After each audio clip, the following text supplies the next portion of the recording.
Era il 14 giugno 1980 quando il dottor Giulio Bigolin, nato a Rossano Veneto e in servizio come primario al pronto soccorso di Bassano, ricevette una lettera in cui il Ministero della Sanità si congratulava con lui per l'idea di attivare un numero telefonico unico per le emergenze nel comprensorio bassanese. Da quella intuizione nacque il 118 che ora tutti conoscono e utilizzano. Il comune di Rossano Veneto, nella seduta del Consiglio di martedì 29, gli ha conferito la cittadinanza onoraria con questa motivazione.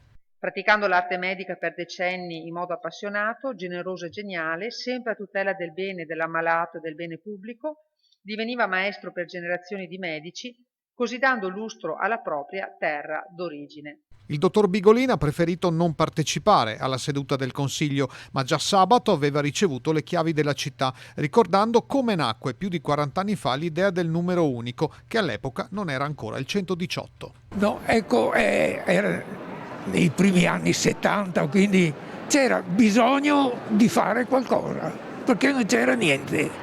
E forse io avevo anche un po' di, si capisce che nel nostro DNA c'è sempre stato qualcuno che nell'industria che si è sempre dato da fare qualcosa, avevo, dicevo qua, bisogna fare qualcosa e qualcosa abbiamo fatto.